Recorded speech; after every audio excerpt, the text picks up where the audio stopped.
No niin, hyvää päivää. Tämmönen näkymä tällä kertaa. Ollaan vihdoin päästy tän Landridgein puikkoihin tänne tosiaan. Ja tää nyt ei tää hakkuu oikein oo tässä kovin kummosta oman tekemisen puolesta. Mä ei oo pitkään aikaa nyt tässä motolla tässä ajanut ja tälleen näin, niin vähän on tosta hakemista tää touhu tällä hetkellä, mutta jospa se siitä. Tehdään tässä hitaasti, niin hyvä tullaan. No tosiaan, Landridge. Mikä helvetin kone se tämmönen on? No tämähän tosiaan on tän New Brunswickissa paikallisen Alpan ja sitten Ponssen yhteistyössä suunniteltu telakone, telahakkuukone. Täällä kun tosiaan nämä telakoneet on melkoisessa suosiossa paikallisten kanssa tosiaan, niin ne sitten päätti, että ne haluaa sitten tehdä tämmöisen oman telakoneen hyvällä tekniikalla, ja tää nyt sitten on sen kehitystyön tuloksena syntynyt tämmönen kone. Eli tosiaan tää on Landridge 2.0, eli tää nyt sitten on toinen versio tästä koneesta. Ja se ensimmäinen versio oli vähän erilainen. Mä joku kuvan tähän voi laittaa tähän videoon. Mä nyt saan ton ääneen, että muistan itekin laittaa sen. Ja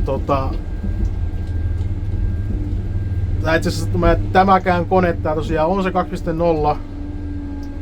Niin tääkään nyt se ei ole se uusin tästä koneesta, eli sitä nyt sitten on 2.06, 2.07 olemassa. Ja 2.0 ja 06 on käytännössä samat koneet. Jotain uudistuksia siihen on tullut puomin osalta ja alustan osalta ja muutenkin jotain pieniä muutoksia. Mutta sitten taas sehän suttaa. 2.06 ja 07 sitten, niin mitä niissä sitten ero on? Käytännössä sama kone, mutta alustan puolesta on hieman muutoksia. Eli 2.06 on Caterpillarin D6 ajovoimansiirto. Eli siellä on vähän pienemmät nämä vetomoottorit sitten teloille. Että se 07. Ja näin se on tosiaan samat, mitkä se 2.0 on. Ja 07 sitten on Caterpillarin D7 ajovoimasiirrosta osia. Eli tää kone on käytännössä koottu vaan niinku useammasta ei koneesta sitten koottu yksi tämmönen kone sitten valmiiksi tähän näin. Onhan tää nyt ihan toimiva ratkaisu kyllä. Ei nyt tää telakone mikään kauhean mieleinen kyllä ole, jos totta puhutaan, että kyllä se pyöräkone edelleen on semmonen laite, että kyllä meillä sitä kyllä ajaa kuin tätä näin, että tässä kyllä tuntuu kaikki nämä koneen liikkeet kyllä selkärangassa, mutta jos pitää jotain sanoa tästä koneesta, niin hyvä laitehan tämä on telakoneeksi. Tää nyt on, jos ei kaivinkoneja lasketa mukaan, niin tässä on ainut kyllä telahakkuukone, mitä mä oon ikinä käyttänyt, mutta voisin kuvitella noiden muiden puheesta kyllä, että tää on kyllä ihan hyvä laite verrattuna kaikkiin noin muihin, että jos mä sitä jossain kyllä kohtaa sitten itekin kyllä koittaa Jontikan taikka Tigercatin taikka mitä näitä nyt sitten onkaan, näitä telakoneita, niin jos päästä koittaa, niin voisi antaa sitten niistäkin mielipiteen, mutta tää on kyllä ihan ok laite sen puolesta. Mielenkiintoisia ratkaisuja tähän kyllä on tehty, pakko sanoa, että ei tässä nyt esimerkiksi tuulilasin pyyhkiähän tässä ei ole ollenkaan se koneessa. Niin sadekelillä tää on vähän mielenkiintoinen kyllä käyttää tää kone, mutta se vähän auttaa tuota asiaa, että tää lasi on vähän niinku tämän muotoinen, että se menee tosta niinku 15 alaspäin. Niin se ei sitä vettä nyt ihan älyttömästi siihen keäile, mutta tänäänkin kun tässä aloittelin tämän kanssa hakkaamaan, niin kyllä sitä olisi toivonut, että siinä olisi ollut se pyyhkiä kyllä. Se on kyllä yksi mikä vähän kyllä ihmetyttää, että siihen ei semmoista saatavilla edes ole, että ja mitäs muuta. Mutta tosiaan H7 hakkuu päällä tää on ja hydraulikan pois tosiaan, niin tässä on käsittääkseni Ekosta tommoinen tekniikka laitettu tähän koneeseen. Tää ainakin piti paikkansa sen ensimmäisen kone Landedge 1.0 kohdalla. Mutta ainakin kuvista päätellen mitä on kattonut ja muiden puheista, niin vissiin sama tekniikka tässä ois kuin siinä ykkösessäkin ois kyllä, että edelleen Enkon tekniikalla mennään. Ja tähän saa tosiaan H8kin laitettua tähän koneessa jos haluaa. Tässä koneessa itse asiassa olikin H8, kun tää silloin osti tää mun johtaja tän koneen. Mä silloin tässä firmassa en ollut töissä, mutta on kuunnellut noita juttuja tässä näin työkavereilta, niin tässä on H8 ollut aikoinaan. Mutta ne päätti tähän H7 sitten laittaa jälkikäteen, koska niillä löytyi sitten H7 ylimmäisenä koneesta, mikä oli sitten palanut. Oli sitten hakkuupää jäänyt tuonne talteen, niin ne sitten laittoi sen tähän näin. Ja syynä on se, että täällä ei vaan ole niin isoa puuta, että sitä H8 tarvitsisi tähän laittaa tai pitää. Että täälläkin keskitilavuus taitaa olla tässä työmaalla ihan jotain 150-170 jos sitäkään, että jos mulla ei mitään tietoa sitä olekaan itse asiassa paikka täällä on, mutta tälleen silmämääräisesti kun katsoo, niin 100-150 välillä se taitaa olla keskitilavuus. Tässä nyt on vähän pienempää puuta kuin tuossa normaalisti on ollut, niin ei nyt ihan niin paljon sitten anna todellisuutta teille tästä puuston koosta, mutta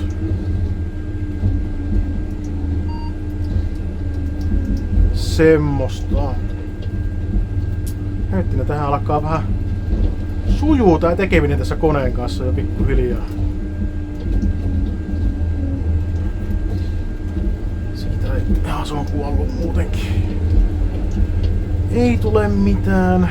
Toki tätä on vähän liian pieni olla ja tää pystyy suosiolla. Tota mä en yltä ottaakaan.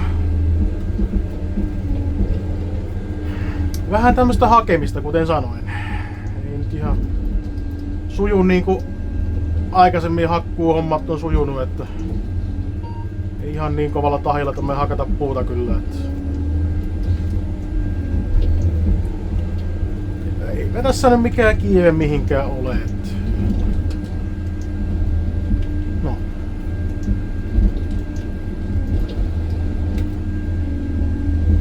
Joo. Sen koneen osalta tämmöstä näin. Jos mulla jotain jäi sanomatta ja joku jotain miettii, niin pistäkää kommenttia vaan, niin mä sitten vastaan jälkikäteen. En tiedä koska sitten pääsen tän kanssa uudestaan ajamaan, mutta katsotaan. Mutta joo, mennäänpä asiassa eteenpäin. Täälläpä oli vähän mielenkiintoinen työviikko tässä näin. Tiistaina oli vähän semmonen pikku työnäytös tällä meidän työmaalla. tähän biomassan hakkuuseen liittyen, ja siitä tosiaan sitten oli vähän useamman sahan noita johtajia sitten paikan päällä katsomassa sitä touhua ja keskustelemassa ja tutustumassa muutenkin vähän kalustoon. Ja joten tuohon TMK:hon. Eli täällä sitten sattuu olemaan sitten paikan päällä myös sitten TMK:lta sitten väkeä kaksin kappalein. Heihinkin oli oikein kiva tutustua, ja jos nyt sitten kyseiset henkilöt saattaa tätä videoa katsella, niin toivottavasti tavataan uudestaan. Oli oikein kiva tutustua kyllä, ja teistä jäi oikein hyvä maku tuon meidän suuhun kyllä. Ja toivottavasti päästään asioimaan sitten useamminkin. Tänne päin satutte tulemaan. Mutta tosiaan biomassasta vähän sen verran, että meidän täällä nyt sitten on ideana tässä näin ensi vuonna, että aletaan biomassaa sitten tuottamaan. Ja se on nyt sitten ensiaskel siihen sitten on se, että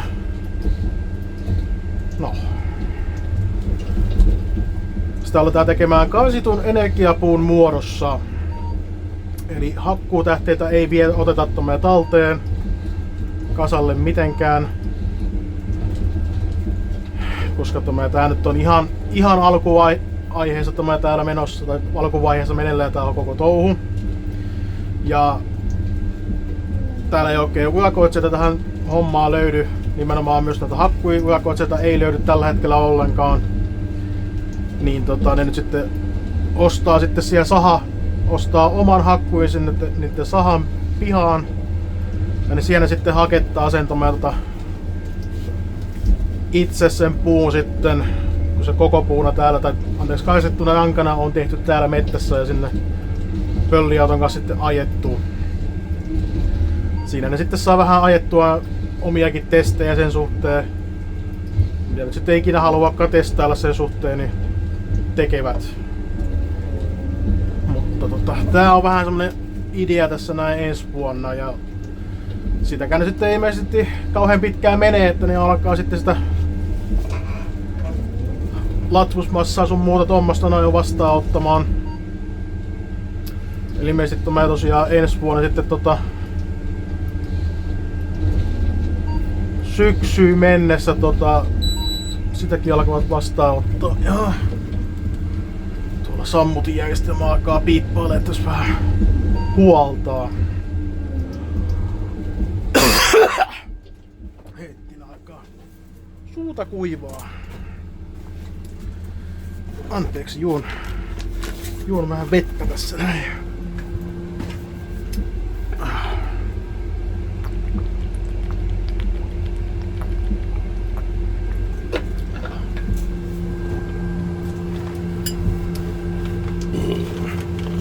Menes nyt sinne.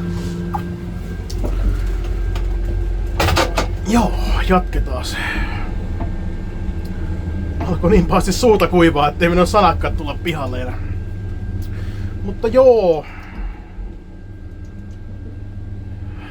Mikäs mä nyt jäinkään? Eli biomassaa ensi vuoden aikatauluun, niin tosiaan syksyyn mennessä pitäisi ottaa sitten hakkuutähdettäkin sitten vastaan ihan. Ja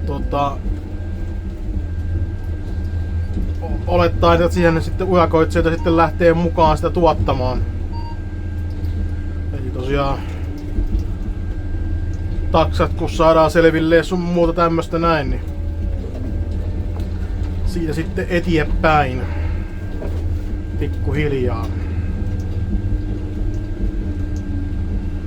Tämmöstä uutta asiaa tänne puolelle tai tänne päin maailmaa. Mikä on sinänsä kyllä hassua, että kun täällä tätä energiapuuta kyllä oikeesti niin sitä on paljon. Tässäkin kyllä niin kuin näette kaikkea noita pienempiä puita, niin tänne kuitenkin se energiapuuharvennuksen, niin tää olisi tosi hyvä työmaa siihenkin. Tässä kohtaa itse asiassa ei ole älyttömän paljon olekaan pienempää puuta, mutta tuolla muualla sitten on kyllä hyvinkin paljon, niin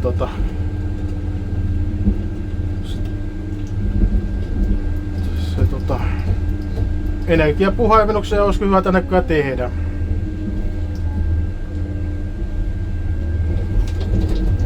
Hyviin kohteisiin, missä sitä paljon tulee.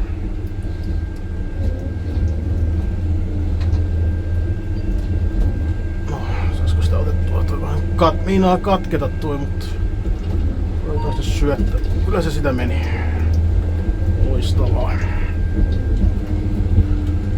Tää näköjään tulee vaahteaa vähän se. Meinaa vähän nää kompoitin kahvan näppäimet olla sen verran kuluneet, niin ei oikein ota kontaktia tuohon painaa.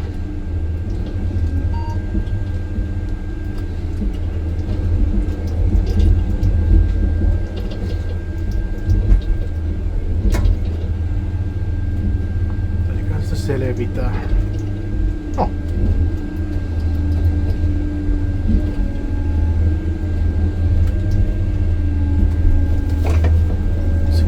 Pakkia.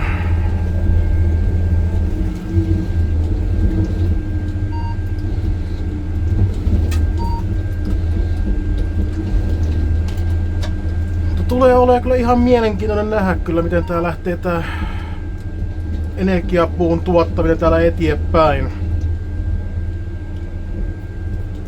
Täällä tosiaan hiilivoimalaitosta me joutuu lopettaa hiilenpolton vuoteen 2030 mennessä. Mutta ne sitäkin aikaisemmin alkaa jo polttaa sitten niinku ihan puutakin sitten siellä niiden kattilassa.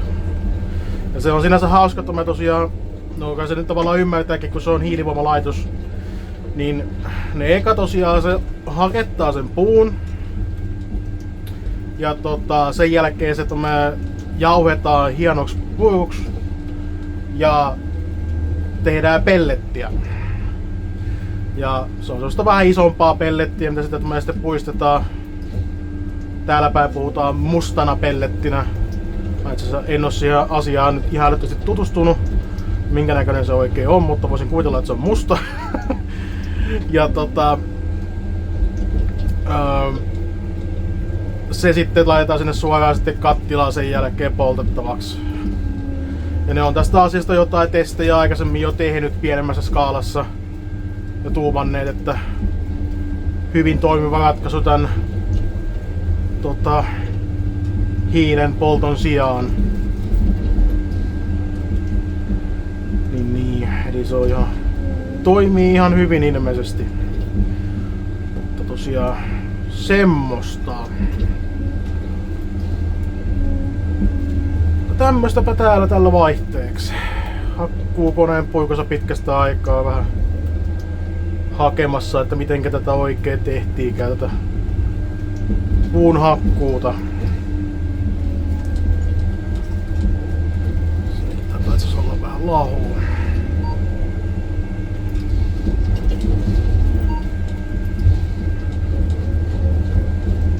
Ja loppuun tämmönen pikku mainita tosiaan, ja kiitos kaikille tilaajille. Tää alkaa 200 tilaajaa lähenee tässä hyvinkin nopeasti, että hyvin yllättynyt siitä, kuinka paljon tänne on tilaajia tullutkin. Ja kun näitä videoita viittii katsellakaan, niin kiitos teille kaikille oikein paljon. Tehdään videoita lisää taas jossakin kohtaa. Tulee jotain mielenkiintoista hommaa vastaan. On se sitten vaikka viikkopäivitys vaan ajokoneen puikoista, mutta senpä sitten näkee tossa ensi videolla. Tästä prosessoidaan sitten viimeinen puu tälle videolle. Jatketaan sitten seuraavalla videolla taas.